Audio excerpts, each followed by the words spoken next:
Dando continuidade ao estudo da carta aos Tessalonicenses, finalizaremos hoje o capítulo 2. Antes de iniciarmos o estudo, aqueles que ainda não se inscreveram no canal, vá lá, se inscreva, é fácil. Se gostar, dê um like e toque no sino das notificações para você receber novos vídeos. E faça um comentário, faça alguma pergunta, ok? No estudo anterior, nós vimos que o apóstolo Paulo, falando da igreja de Tessalônica, ele diz que os cristãos de Tessalônica estão pregando a mensagem do Evangelho, estão firmes no Evangelho e que muitos dos judeus evitavam que a palavra do Senhor fosse propagada aos não-judeus. E ele fala que a ira de Deus caiu sobre essas pessoas e vem caindo até os dias de hoje. Aqueles que tentam impedir a palavra de Deus ser pregada, ser mostrada, ser testemunhada em todos os locais do mundo, a ira de Deus cairá sobre essas pessoas.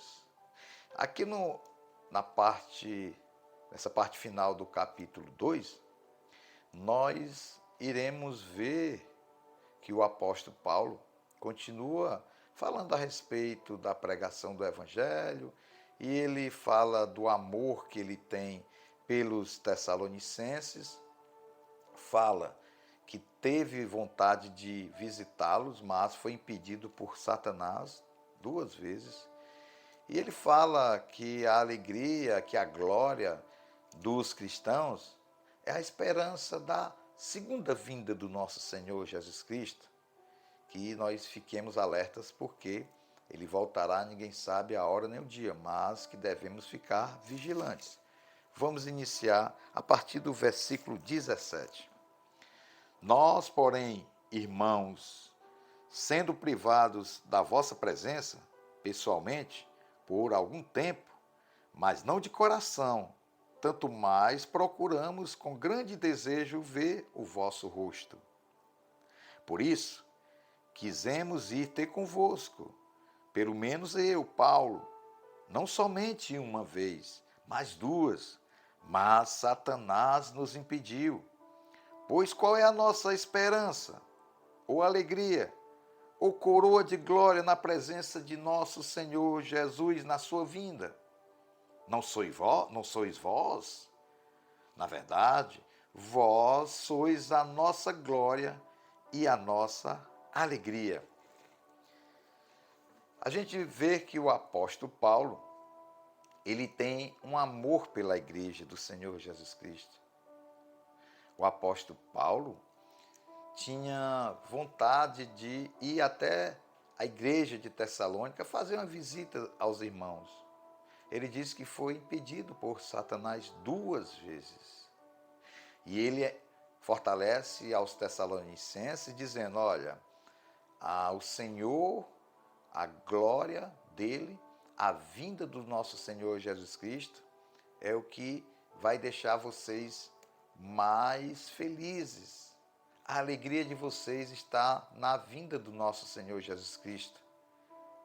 E eu me alegrarei por vocês, assim diz o apóstolo Paulo, por causa de vocês continuarem firmes no Evangelho, perseverantes e esperando a volta do Senhor Jesus Cristo. A gente traz para os nossos dias essa mensagem, é que nós devemos amar a igreja do nosso Senhor Jesus Cristo, a igreja que eu estou me referindo, que o apóstolo Paulo se referia, é o povo de Deus, é a comunidade cristã reunida, são os cristãos. Então, cada um de nós devemos ter esse amor fraternal por cada um dos cristãos, estando durante ou na sua presença, ou mesmo na ausência, nós temos que estar orando pelos nossos irmãos cristãos que passam por perseguições, que passam por sofrimento, doenças e outras coisas mais. Esse é o papel do cristão, amar o próximo como a si mesmo. E também nós devemos sempre ficar alerta que muitas das vezes a mensagem do Evangelho da Salvação, a mensagem de Jesus Cristo, muitas das vezes ela é impedida de ser transmitida, de ser testemunhada, de ser pregada em vários locais, por causa, como o apóstolo Paulo fala, que Satanás ele é astuto. Satanás ele procura impedir o povo de Deus se reunir.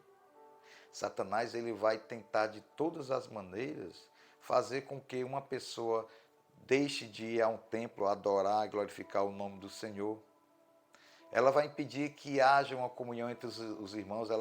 Satanás vai tentar de todas as maneiras trazer confusão, discórdia, porque ele é mentiroso desde o princípio. Como diz lá em Gênesis, capítulo 3, onde houve a queda do homem, Satanás enganou o casal para que eles pudessem crer e desobedecer a Deus. Ali foi onde houve o início do pecado no mundo. Por causa da desobediência de um, nós, infelizmente, ainda somos manchados pelo pecado. A nossa mente ainda está sujo do pecado original. Mas a nossa alegria, a nossa esperança é saber que Jesus esteve nesse mundo há 2000 anos atrás e que ele veio seu resgate sobre nós. Jesus nos trouxe vida. Jesus, na sua morte, naquela cruz e na sua ressurreição, ali ele se reconciliou conosco. Nós fomos reconciliados por Deus através do Filho Jesus com a sua morte expiatória.